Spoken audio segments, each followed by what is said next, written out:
Buenos días, queridos suscriptoras y suscriptores de mi canal de YouTube. Son las 6:44 de la mañana. Les quiero compartir un video sobre la verdad oculta del exterminio de la Unión Patriótica. Sí, giro hacia la izquierda un informe periodístico donde hace un recuento sobre el asesinato de los precandidatos de la Unión Patriótica, donde María Fernanda Cabal le dice al periodista de la silla que si tiene una memoria de cemento, en las cuales la que tiene una memoria de excremento es María Fernanda Cabal, que está negando el genocidio contra la Unión Patriótica, que asesinaron como a 6.000 personas entre simpatizantes y militantes, y eso no se puede negar. Entonces, en la campaña política de la extrema derecha es donde ha ocurrido crímenes de lesa humanidad, y así quieren asesinar a la gente del pacto histórico como la Unión Patriótica. Ahí está doña María Fernanda Cabal, que puede estar estigmatizando al pacto histórico, a su militancia y a sus simpatizantes. Entonces es un peligro esta señora y el uribismo y la mafia política, porque quieren acabar con los candidatos del pacto histórico. E Iván Cepeda tiene que cuidarse mucho, José María Pizarro, Carolina Corche y todos los candidatos del pacto histórico, porque ahí está la mafia uribista con ganas de pelarlos. Entonces les voy a compartir este video que es muy importante sobre el genocidio contra la Unión Patriótica y desmentir a María Fernanda Cabal, porque ella es un peligro para la democracia. Entonces, vamos. Baile rojo. Así se llamó el plan para exterminar a la Unión Patriótica, un partido de paz masacrado en Colombia. Es un genocidio que no olvidamos. Pardo Leal, Jaramillo Osa, candidatos presidenciales asesinados por el Estado. Su único crimen, buscar la paz en Colombia. El Estado no los protegió. La UP fue exterminada por el Estado y los paramilitares. Décadas de impunidad. Este genocidio político es una herida abierta en la historia de Colombia. Sobrevivientes de la UP relatan el horror, masacres, desapariciones, exilio forzado. Sus voces son un grito de justicia y memoria que no podemos ignorar. El caso de la UP llegó a la CIDH. La Comisión Interamericana de Derechos Humanos exige verdad y responsabilidad estatal. La justicia internacional los juzgará. Hoy recordamos una de las páginas más oscuras de nuestra nación. El exterminio de la Unión Patriótica. No fue una casualidad, sino un plan deliberado para silenciar un proyecto político que ofrecía una vía democrática tras los acuerdos de paz de los 80. Este movimiento, que logró una representación sin precedentes en el Congreso y alcaldías, se convirtió en objetivo de una maquinaria de violencia. Miles de sus miembros fueron asesinados, desaparecidos o forzados al exilio. Detrás de cada cifra hay un nombre, una familia destrozada, una historia de terror y resistencia. Este genocidio político, cometido por sectores estatales y armados ilegales, dejó una profunda cicatriz en Colombia.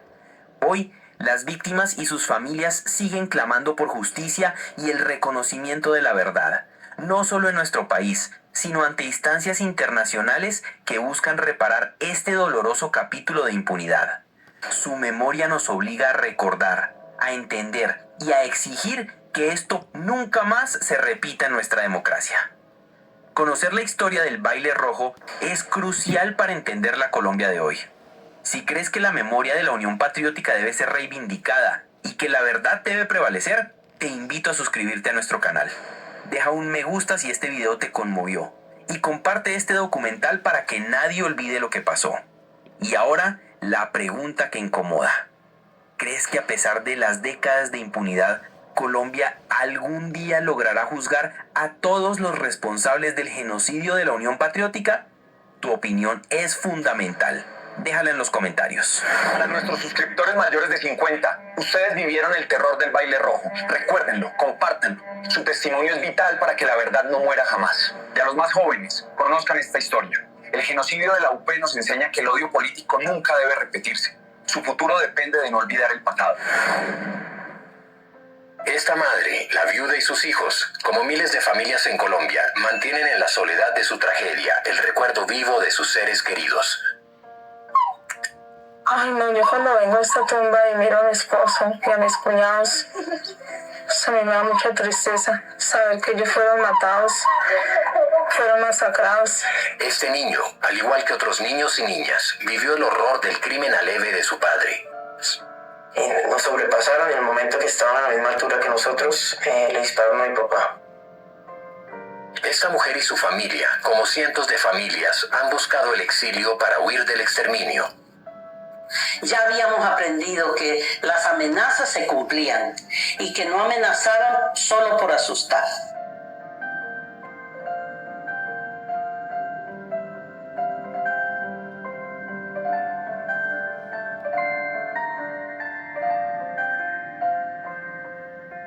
En septiembre del 2001, por iniciativa de la Comisión Interamericana de Derechos Humanos, se reúnen los demandantes y familiares de víctimas con los representantes del Estado colombiano para dar inicio al proceso por el esclarecimiento del exterminio del partido político legal Unión Patriótica. De esa forma, la Unión Patriótica quiere resaltar que lo que hemos actuado en esta demanda contra el Estado colombiano por el genocidio de que es víctima la mujer es consecuencia del firme e inclaudicable compromiso que tenemos con todos los militantes, con los familiares de las víctimas y con la mayoría del pueblo colombiano para que esta tragedia nacional nunca más pueda volver a ocurrir. Utilizando planes de exterminio conocidos en el marco de las operaciones encubiertas del Estado, como el Plan Baile Rojo, Plan Cóndor, Golpe de Gracia, Fase 1 y 2, entre otros. El crimen contra la Unión Patriótica es algo que en el mundo es bastante especial. Yo quiero decir que en Colombia se han mantenido las instituciones democráticas, pero al mismo tiempo se trató por lo menos de aniquilar a un grupo político entero. Es algo, yo diría, excepcional en el mundo internacional. Tenemos varias veces situación de dictadura. Sabemos que la dictadura sí tiene esa política, sea de prohibir a un partido, de expulsar a sus líderes o de matarlos. Pero en un sistema democrático hay atentados que pueden suceder, pero de esa manera tan sistemática yo no he visto en los últimos años muchos casos de ese tipo. La Unión Patriótica surge en 1985 en el contexto de los diálogos de paz celebrados entre el gobierno de Belisario Betancur con el grupo insurgente de las Fuerzas Armadas Revolucionarias de Colombia, FARC.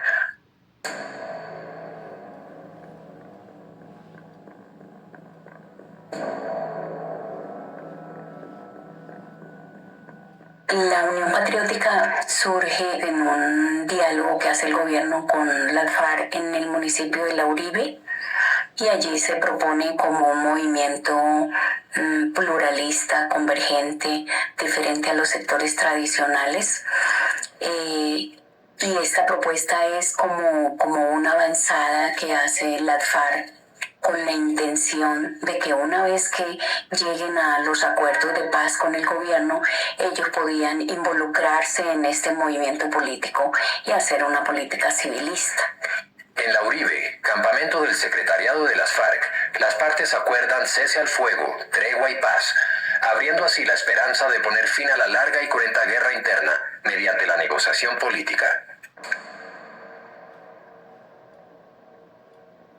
La idea de un movimiento político amplio, incluidas las guerrillas de las FARC, con plenas garantías y seguridad por parte del Estado para desarrollar su trabajo político y electoral, entusiasmó a los líderes populares de las distintas regiones del país. Bueno, la propuesta de diálogo nacional de Belisario Betancur nos entusiasmó mucho y nos vinculamos. Y se vinculó también gente del Partido Comunista, se vincularon los líderes que trabajaban en la lucha por la vivienda, se vinculó la Coordinadora Obrero Campesina Popular. Todos nos vinculamos al gran diálogo nacional. La Unión Patriótica pretendía recoger ese descontento ocasionado por los partidos tradicionales al César creo yo que le cabe el honor de haber lanzado por primera vez a la Unión Patriótica como movimiento nacional.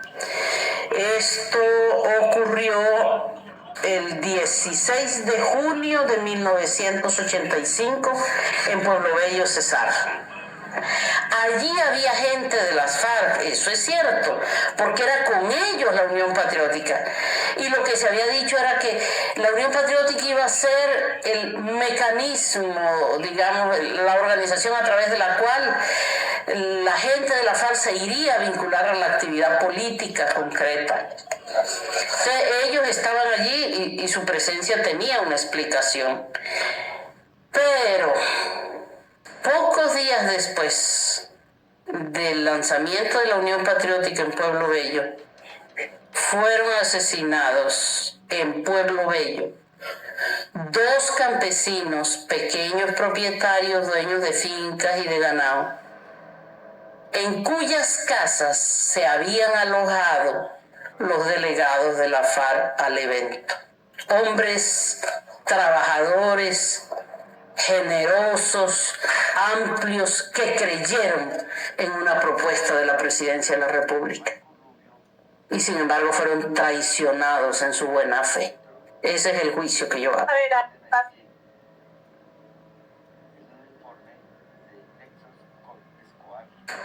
El último día que vi a Miguel Ángel fue el 4 de septiembre de 1984.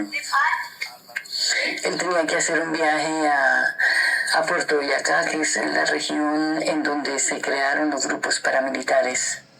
Pues realmente no es mucho lo que recuerdo de mi papá. Tengo es más la imagen que he creado con las narraciones, con todo lo que me han contado de él, mi familia, los amigos, mis abuelos, de un papá cariñoso, de alguien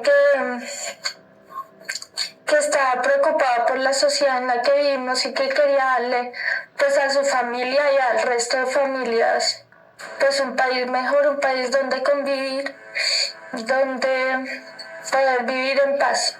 Él fue dirigente sindical de la Dirección Nacional de FENALTRAS, la Federación Nacional de Trabajadores al Servicio del Estado, y era miembro del Partido Comunista y era un activista político.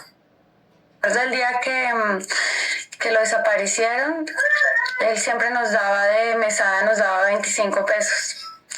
Y ese día él estaba hablando por teléfono, despidiéndose de mi abuela, de la mamá de él, y estaba en toalla, me acuerdo la toalla que tenía puesta, y simplemente él se despidió y nos dio a cada una el doble de la mesada. Yo le pregunté a un compañero que le desaparecieron su hijo si él pensaba cada noche qué había pasado con su hijo, como yo pensaba cada noche qué había pasado con Miguel Ángel. Y realmente, de alguna manera me arrepentí de haberle hecho esa pregunta por la respuesta que me dio, que fue muy dolorosa. Me dijo: Gloria, llevo 1107 noches pensando en 1107 muertes diferentes de mi hijo. Cada noche pienso en una manera distinta como lo mataron. Es decir, es un sistema de tortura permanente, es un sistema de tortura en donde cuando tiene una opción seria de poder saber la verdad, siente miedo de esa verdad, siente miedo de enfrentarse a la verdad, es decir, le desbaratan a uno la vida totalmente. Precisamente eso es lo que quieren los desaparecedores. La UP logra resultados sin precedentes para un grupo de oposición. Son elegidos por voto popular 9 congresistas y 3 suplentes, 12 diputados. Son nombrados 14 alcaldes y 350 concejales a nivel nacional. 2 comandantes de las FARC en tregua son elegidos para el Parlamento colombiano. Cuando pasaron las elecciones y los 14 parlamentarios que salen empiezan a ser asesinados uno tras de otro. Al gobierno le gritamos basta, a los militares basta, a los paramilitares basta, a todos los violentos de Colombia basta. Eso realmente, yo creo que para todo el país, para todo el mundo era impresionante. Ver caer a hombres tan íntegros, profesionales muy preparados, como Pedro Anel Jiménez, como Leonardo Posada, con toda esta gente. Y es cuando la Unión Patriótica denuncia a nivel nacional e internacional la existencia de un plan, el primer plan que se conoce, que es el Plan Baile Rojo, que consistía en asesinar a todas las personas que habían salido elegidas en esa elección de 1986. Empezaron a asesinar a la gente en las calles, gente simpatizante, gente militante de la Unión Patriótica, en su mayoría del Partido Comunista.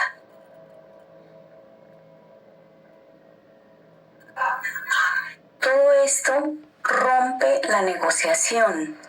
Se rompe la negociación porque las ofensas y los atentados contra los miembros del ALFAR, contra los guerrilleros del ALFAR que destacaron para hacer política en los pueblos, con los campesinos, fueron siendo asesinados. Por lo cual ya a finales de 1987, ya en el 88, las guerrillas se devolvieron hacia el movimiento insurgente, ¿sí?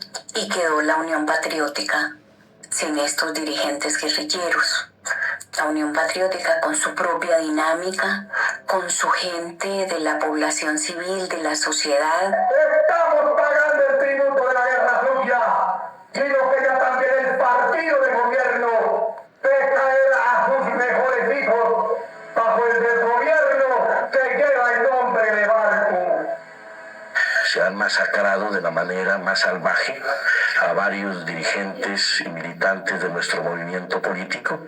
En consecuencia, le hemos dicho al gobierno nacional que nos defina si tenemos derecho a vivir o no en nuestro país. Lo conocí en Ubaque, que es nuestro pueblo natal.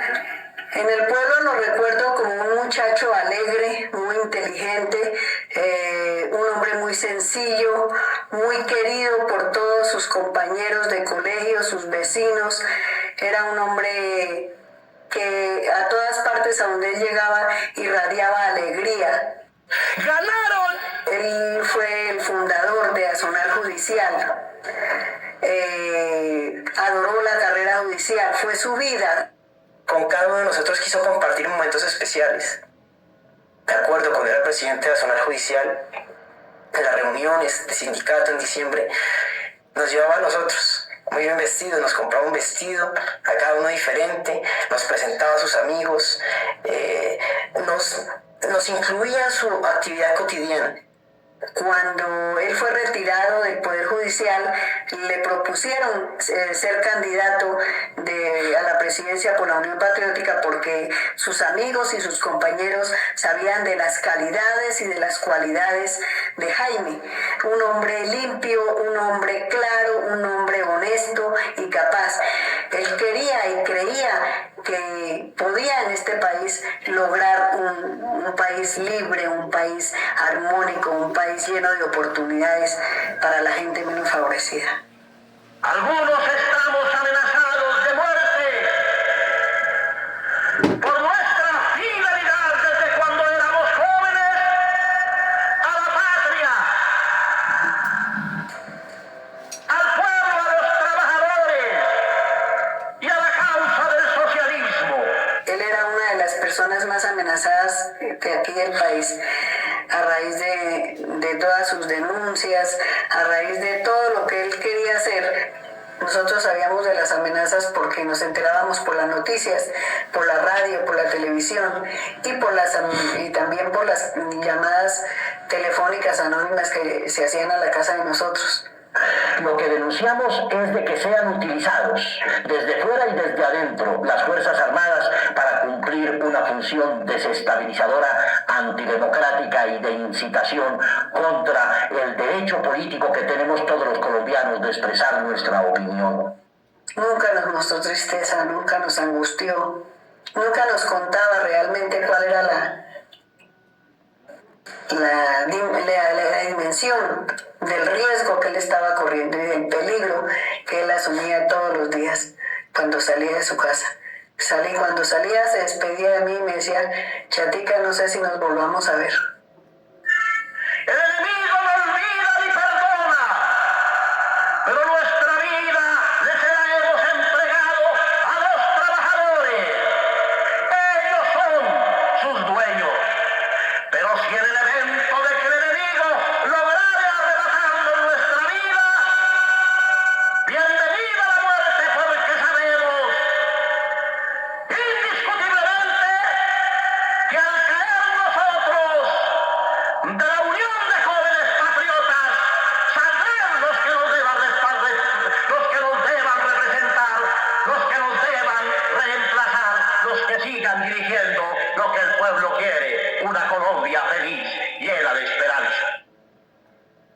Veníamos de la finca, una finquita que teníamos en la mesa, y él estaba feliz, le gustaba mucho ir a la finca. Salimos de la finca a las 3:30 de la tarde en un domingo con un clima muy lindo, y faltando un cuarto para las 4 nos igualaron el carro en la carretera. Nos sobrepasaron y en el momento que estaban a la misma altura que nosotros, le dispararon a mi papá. Yo venía recostado en las piernas de mi mamá y lo otro pues es muy doloroso.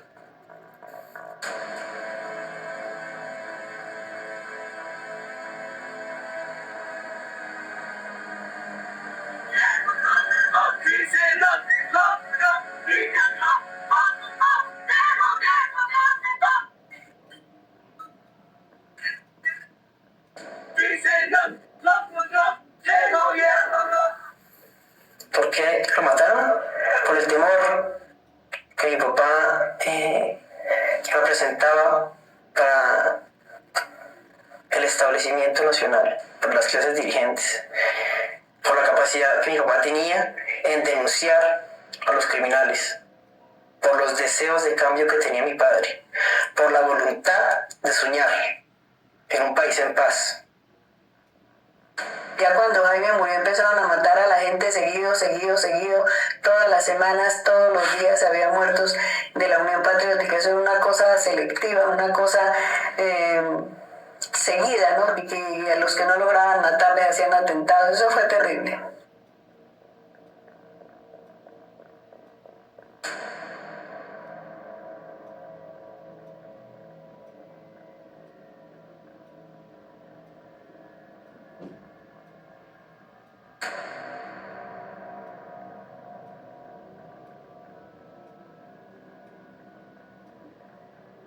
Y en todo este proceso de exterminio, el Estado colombiano nunca se pronunció de decir, vamos a proteger a estas personas, ¿qué es lo que está pasando? ¿Sí?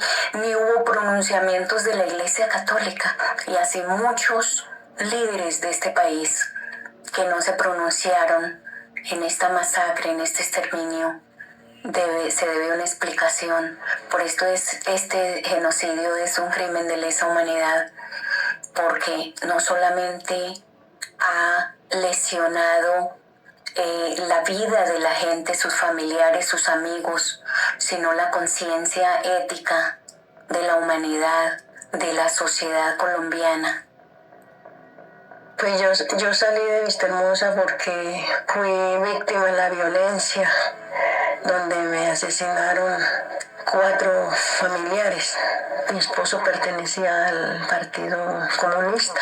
Él había sido amenazado por el ejército porque él había denunciado los atropellos que se habían cometido allá en esa región. ¿Qué fue lo que pasó en Piñalito?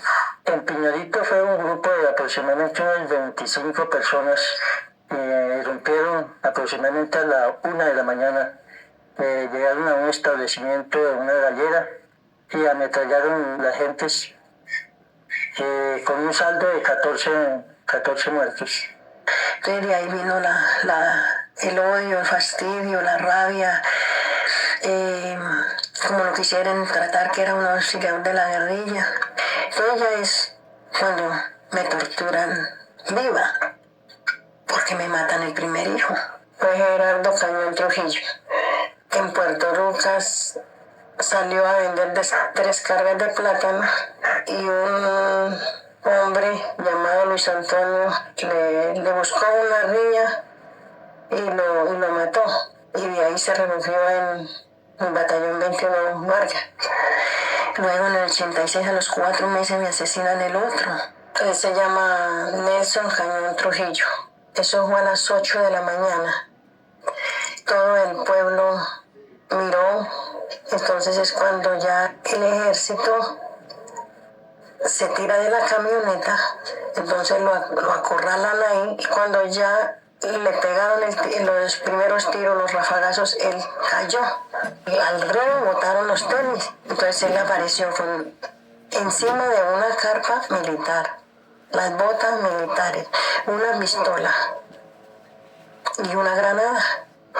Se sabe que fue el ejército porque a él lo reconoció el gobierno, o sea, indemnizó el gobierno, pagó a la muerte de Nelson.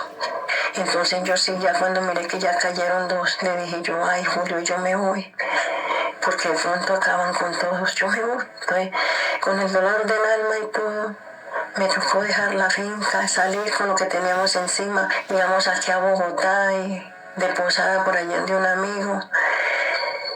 Y ya él dijo, bueno, yo me voy porque yo no voy a ser cobarde, salir y enterrar a los hijos y salir corriendo, no. Yo no salgo huyendo, yo me voy. Y él se fue para allá. Lo eligieron como alcalde. Y entonces es cuando ya le mandan sufragio de que a él no le dejaban sino 3 meses de vida. Y lo cumplieron. Él iba en el bus de la Macarena con 2 escoltas del DAS.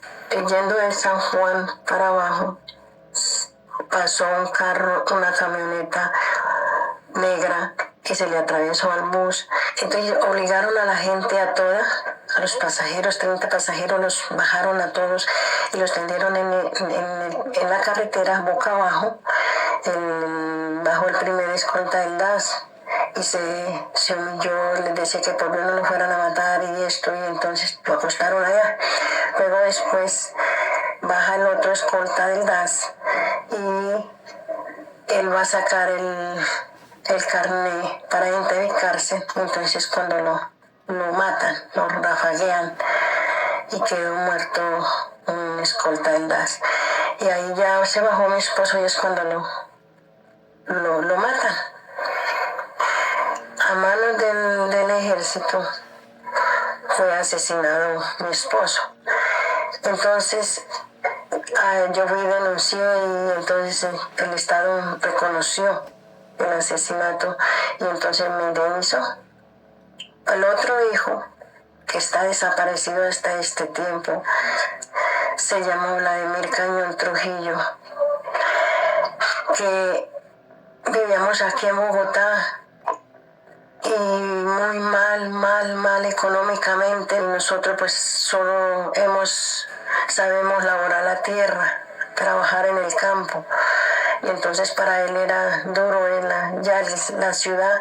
Entonces él tomó la determinación de irse a vender, como teníamos ganado allá en la finca, a vender el ganado y a traer plátanos y yuca, y eso y a la de Paca lo desaparecieron en un retén móvil de Granada hacia San Martín.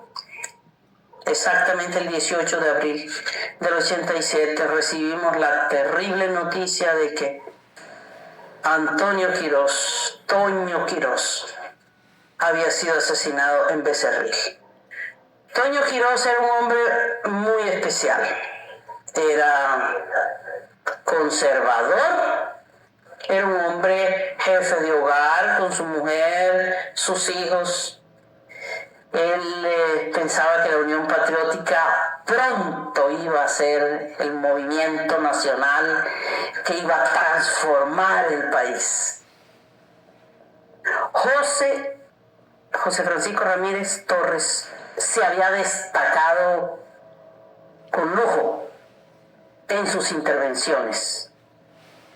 Iba llegando a su casa, el carro se le espichó una llanta, él se bajó a cambiarla y mientras tanto 2 hombres en una moto pasaron y lo asesinaron. Este sí fue el golpe definitivo, porque además de que fue un golpe político mortal, fue un golpe al alma, a los sentimientos.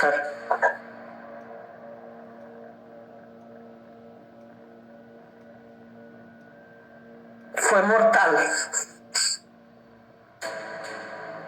José dejaba una viuda, una madre sin consuelo, unos padres sin consuelo y 2 hijas muy pequeñitas.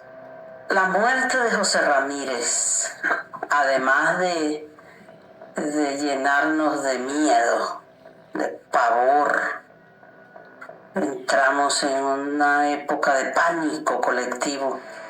No sabíamos qué hacer y no teníamos cómo enfrentar ese tipo de ataques, de ninguna manera. Nuestra herramienta era la palabra, la razón, la justicia, el discurso, y eso era insuficiente para defenderse uno ante la barbarie del crimen cobarde, pues.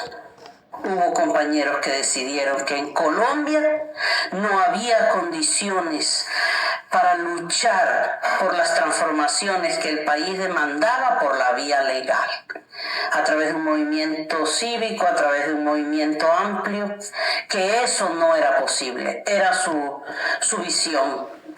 Y que definitivamente para responderle a quienes nos asesinaban había que optar por la vía armada.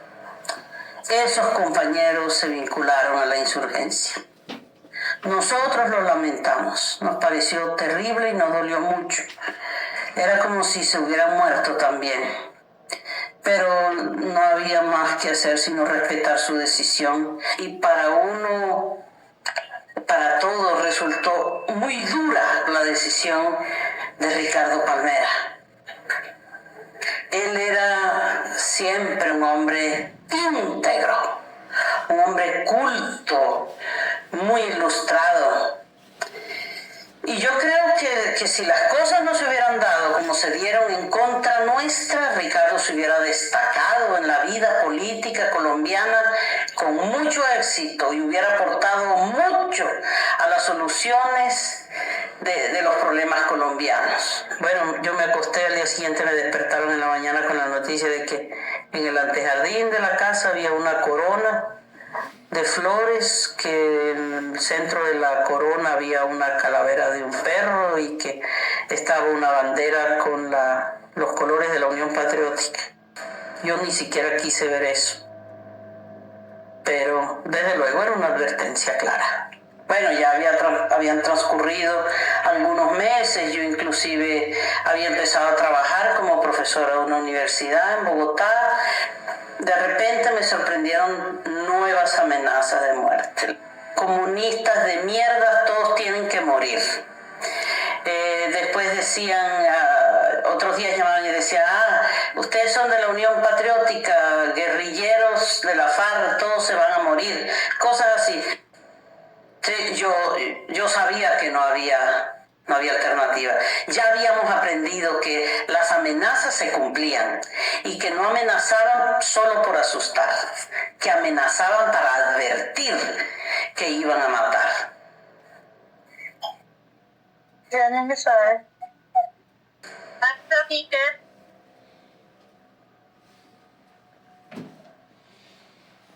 Contacté amigos que vivían acá en Suecia.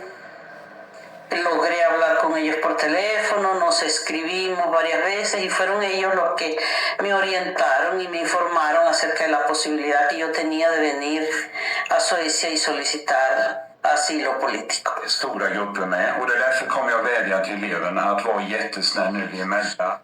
La Unión Patriótica nos sacó asilados para el Ecuador. Y allá tuvimos asilados 5 años. A los 5 años fui víctima otra vez de la violencia, porque me desaparecieron mi hijo Chesman Cañón Trujillo.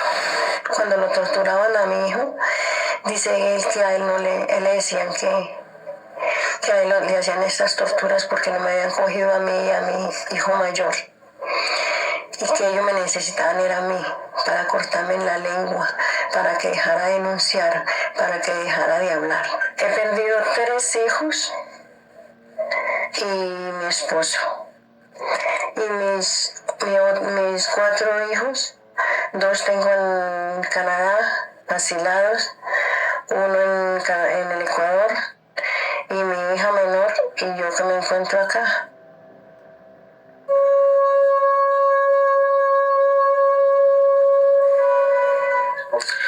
José Ignacio Reyes era dirigente político, porque él se lanzó al Consejo con la Unión Patriótica. Nosotros nos conocimos en 1989. Desde ese entonces él para mí significa pues todo, todavía así esté muerto, porque él fue el que me sacó adelante mis 2 hijos que eran de él, más yo tuve 2 de él más. De la familia Malagón, primero mataron a Rafael Malagón, era dirigente de la Unión Patriótica. Después a Pedro Malagón lo mataron a él junto con una hija de él.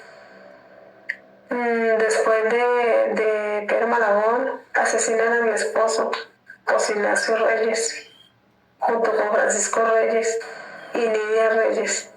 Que venían en un carro Nissan.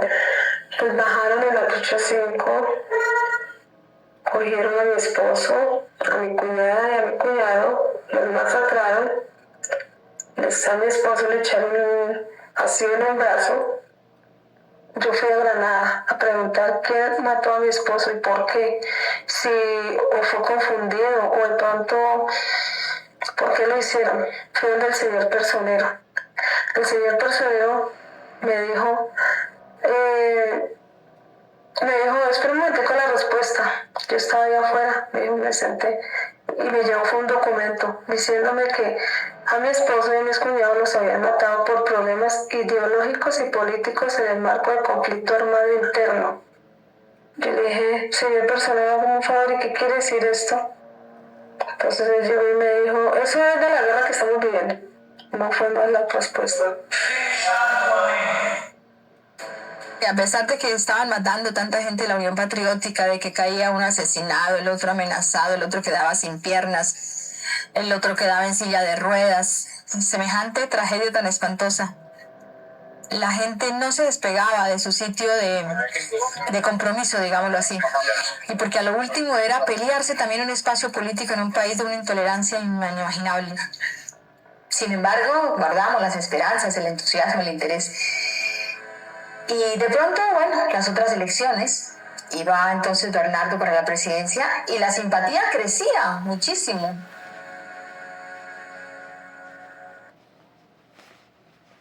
La esperanza, además, la simpatía por un movimiento amplio que aglutinaba liberales, conservadores, gente independiente, gente deseosa realmente de que se produjera un cambio en el país. Nosotros estamos convencidos que han cambiado muchas cosas en Colombia, de que se ha abierto el espacio y la convicción de la inmensa mayoría de los colombianos que la única alternativa y la única salida es la salida política, y que la salida política al conflicto armado pasa por el diálogo entre el gobierno y la insurgencia, toda ella en su conjunto, y la interlocución también válida de la sociedad civil para encontrar caminos de reconciliación. A él no le gustaba ver pues que cuando él estudiaba hubiera como una descompensación en la sociedad, ¿no es cierto? Que hubiera compañeros que no tenían ni para el desayuno. Entonces desde ahí le nació a él la espina de ayudarle a los más desprotegidos. Entonces él, cuando ya estaba en bachillerato, con otros compañeros y con el comercio de Manizales, fundó un restaurante popular para los que no tenían desayuno o almuerzo. Pero también creemos que la iniciativa gubernamental adolece de profundas fallas, de que no se puede ser consecuente con la paz y reclamarla mientras se mantienen los operativos militares a lo largo y ancho de la patria,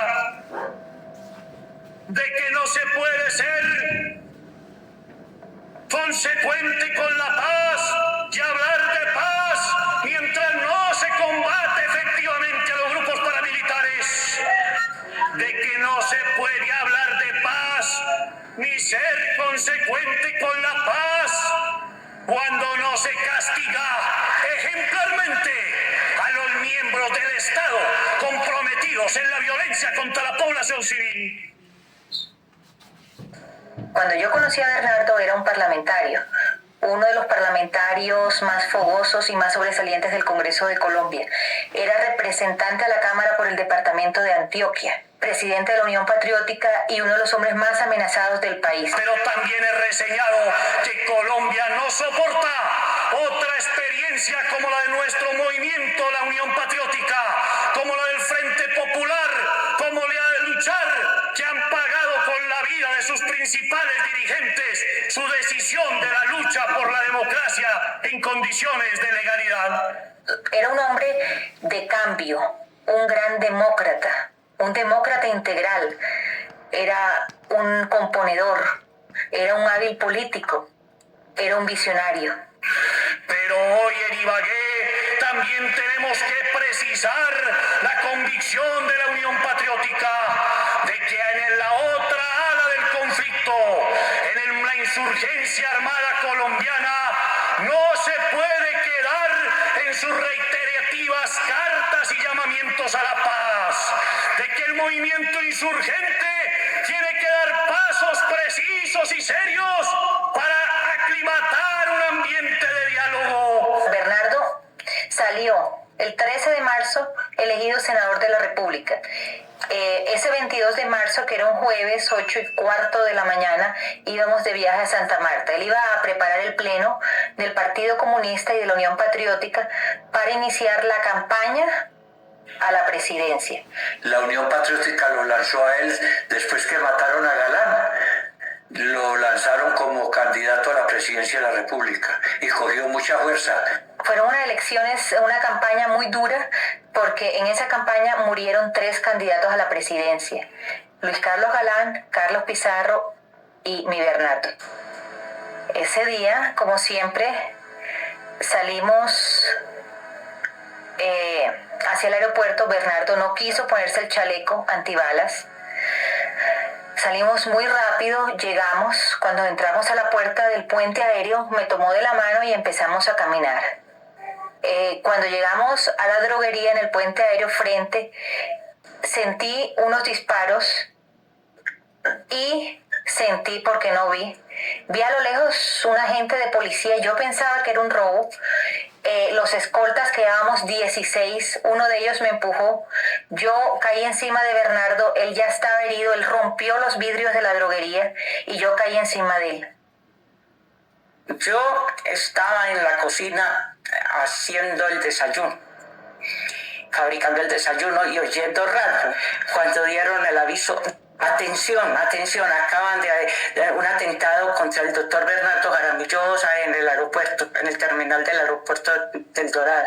Me dijo 3 frases: mi amor, no siento las piernas, esos HPs me mataron, me voy a morir, abrázame y protégeme. Entre todos alzamos a Bernardo y entramos al carro. Ya él había perdido el conocimiento. Entró en shock y no habló más.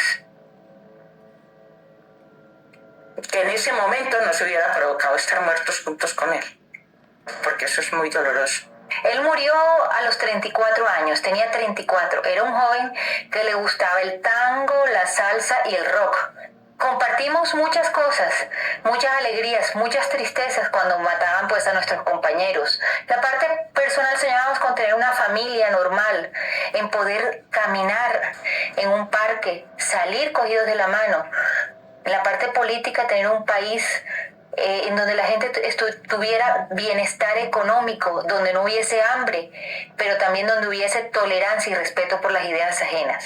Un episodio muy triste y lamentable fue que a raíz de la muerte, del asesinato de Bernardo, el arzobispo de aquí, ¿cómo se llamaba? Bueno, el arzobispo que era en ese entonces aquí en Manizales prohibió... El Pimiento, sí, que prohibió que nadie, ningún sacerdote podía celebrar una misa por el alma de Bernardo. Eso fue, nosotros tuvimos esa incertidumbre, esa tristeza de no poder asistir a una misa por el alma de Bernardo, porque el arzobispo lo había prohibido, debido a porque era de izquierda. El entierro demoró 2 días, uno simbólico en Bogotá y otro en Manizales. Mucha gente, mucho dolor. Lo que dijo el gobierno fue que lo había mandado a matar Pablo Escobar. Lo mató Carlos Castaño. Carlos Castaño fue condenado por una juez de la República. Él y su hermano Fidel fueron condenados a 40 años para los dos. Dicen que uno murió y el otro es el jefe paramilitar más importante del país. Nosotros hemos reiterado la necesidad y la convicción de que ese diálogo debe ser directo y de que las dos fuerzas en contienda tienen que sentarse a la mesa de conversaciones dispuestos a hacer concesiones a la contraparte. Mi papá, él era un hombre trabajador, él era albañil, era constructor, pertenecía a la Unión Patriótica. Pues nosotros casi ni siquiera entendíamos la Unión Patriótica que era, pero él siempre trabajaba por la defensa de la vivienda de los más pobres. Llevamos 22 años viviendo en esta casa, en esta finca. Nosotros teníamos animales acá, teníamos cerdos, teníamos ganado, teníamos cultivos de habichuela, de arveja, de tomate. Yo vivía en el centro con mi esposo, vivía donde trabajábamos, y la niña vivía aquí con mis padres. Estábamos durmiendo aquí, pero mi familia, cuando escuché ruidos y cuando comenzaron a disparar eso se veían ráfagas. Cuando vi que la señora de las minas, ella lo que hizo fue gritarme que señora Rosita, auxíliame, ayúdeme, que me los mataron a todos. Mi madre me llamó a la casa y me dijo que nos habían matado a todos.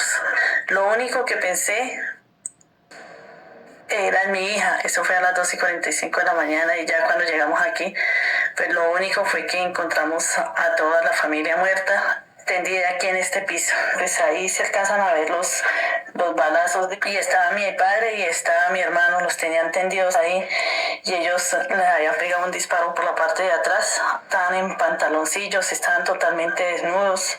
Yo lo único que hacía era buscar a mi hija por entre los muertos, porque yo pensé que mi hija estaba muerta. Aquí en la casa murió mi hermano, que tenía 26 años, Camilo, él era el mayor. Mi hermana Jané, ella tenía 19 años, mi hermana Blanca, que tenía 16 años, murió mi cuñado y murió mi padre. Se salvó mi mamá y mi hija. Ahora, otra cosa que, como decían, que los encontraron vestidos con armas, con prendas militares y con armas ahí, no sé qué, eso es una mentira.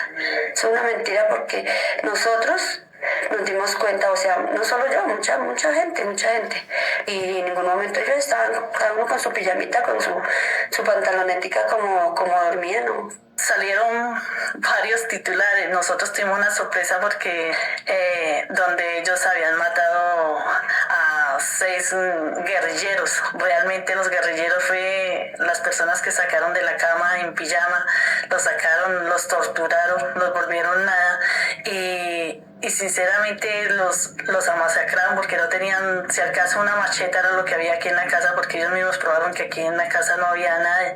Lo que nos contestaban realmente los oficiales de la policía y el ejército, decía que aquí lo que habían cometido ellos era una gran equivocación. Nosotros sí colocamos una demanda, nos indemnizaron, nos dieron muy poco. Por ejemplo, a mí personalmente me dieron 10 millones de pesos y así a cada uno de mis hermanos. A mi madre le dieron 20 millones de pesos. Eso nos los dio el Estado, el gobierno colombiano en indemnización de la familia que habían matado.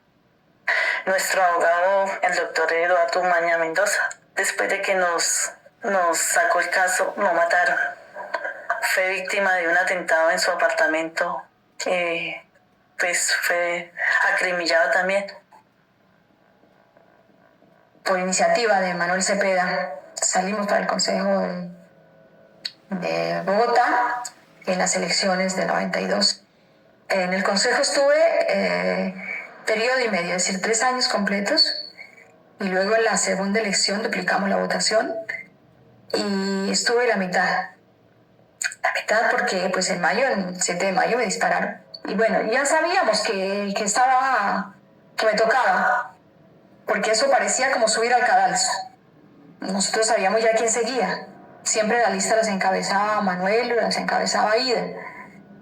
Y si habían matado a Manuel, pues ya me tocaba el turno. Es lo más doloroso saber esas cosas, pero es así. Noticia de última hora en la ciudad de Bogotá, la protagonista, la concejal de la Unión Patriótica, la doctora Aida Abella, que acaba de salir ilesa de un atentado criminal en su contra, a las 7:51. Bueno, el 7 de mayo del 96, en 1996, como de costumbre, yo salía muy temprano para el consejo. Y como siempre, teníamos un seguimiento feroz. Yo lo veo por uno de los espejos y les digo a los muchachos, es un carro de 3 hombres. Y el escolta que va detrás me dice, no, espérese un momentito, yo creo que es como un carro como el acueducto, es verde. Espera a ver, yo miro si tiene las letras. Cuando de pronto el escolta que viene atrás en el jeep pega un grito muy grande y dice, nos disparan con una bazooka. Yo dije, me mataron y cogí el teléfono y ahí fue cuando salimos a la radio. Sí, doctora Abella. No, habla con un guardaespaldas. Acaban de dispararnos con una bazooka, por favor. A ver, ¿y cuál es el estado de salud de la doctora Aida Abella? No, nos encontramos bien, pero está alterada, por favor. Necesitamos refuerzos que nos ayuden, por favor. Y después de la explosión sentíamos como si cayeran piedras a los vidrios.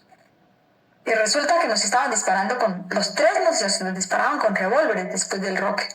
¿Usted alcanzó a ver con qué tipo de armas disparaban, doctora Aida? Una cosa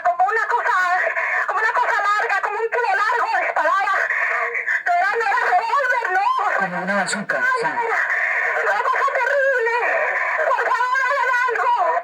Y no sabíamos lo que había pasado, había una gran explosión, pero teníamos mucha angustia, porque esos operativos no los hacen solos, seguramente que van carros adelante, carros atrás, carros a los lados. Doctora Abella, ¿usted había sido amenazada en estos días? Terrible. Sí, la oposición, es el precio de la oposición. Nos quieren matar porque somos de la UP.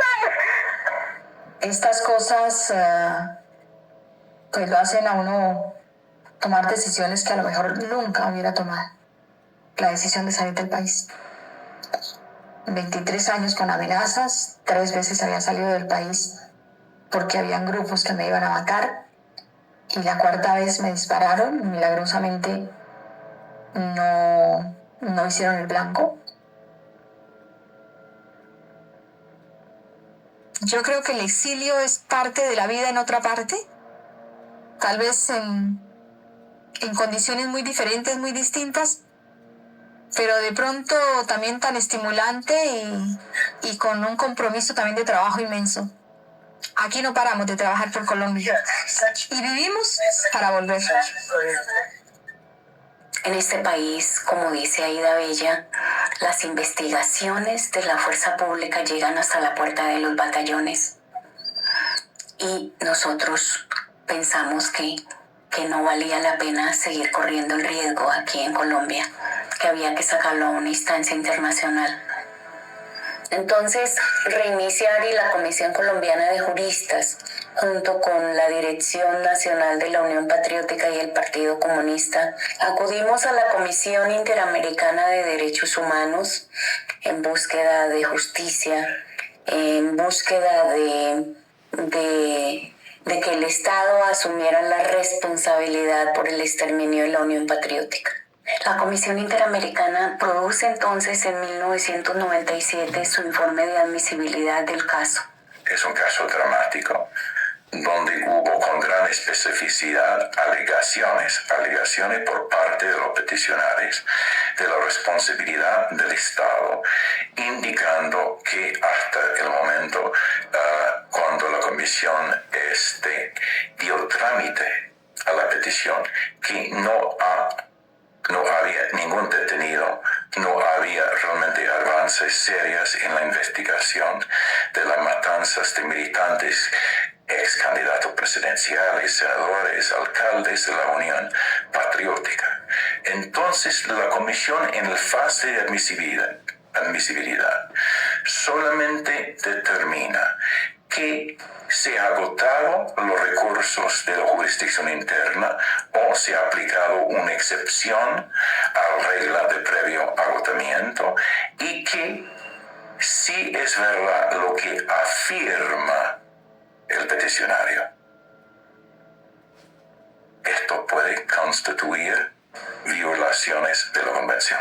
En ese contexto, le propone al gobierno de Colombia y a los peticionarios llegar a tratar este caso en el marco de una solución amistosa. En parte, la solución amistosa es una manera de examinar de fondo los planteos, los argumentos, las soluciones de las distintas partes y llegar a una conclusión del litigio dentro del sistema. La Comisión puede y tiene potestad, facultades para supervisar el cumplimiento por parte del Estado con lo que ha pactado dentro de la solución.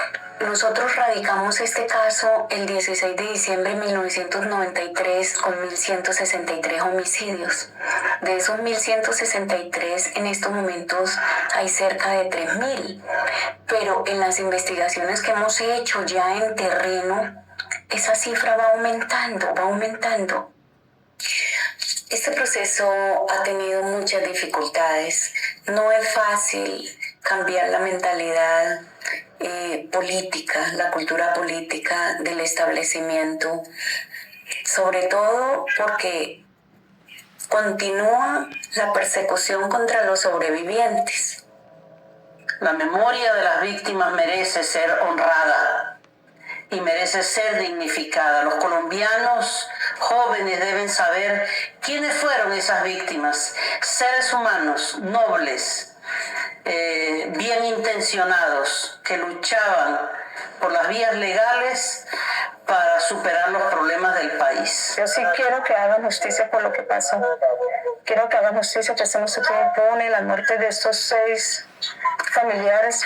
Quiero un país donde los ciudadanos conozcan su entorno, donde las gentes conozcan su sociedad, donde las gentes sepan cuál es la fuente que le ha causado tanto daño a este país. En Colombia se sabe, cuando hablan de la Unión Patriótica dicen, sí, los mataron a todos. La UP, sí, los mataron a todos. Aparentemente ha quedado allí, sí, en esa memoria colectiva, el exterminio del grupo. Nadie sabe cómo fue. Nadie sabe estas intimidades de cada caso. Y hay que decirlas, y hay que señalar los mecanismos de impunidad, hay que señalar los mecanismos que utilizaron para asesinar a cada uno y al grupo en general. Yo creo que yo vivo aquí porque mis pies están aquí, pero mi alma está siempre allá.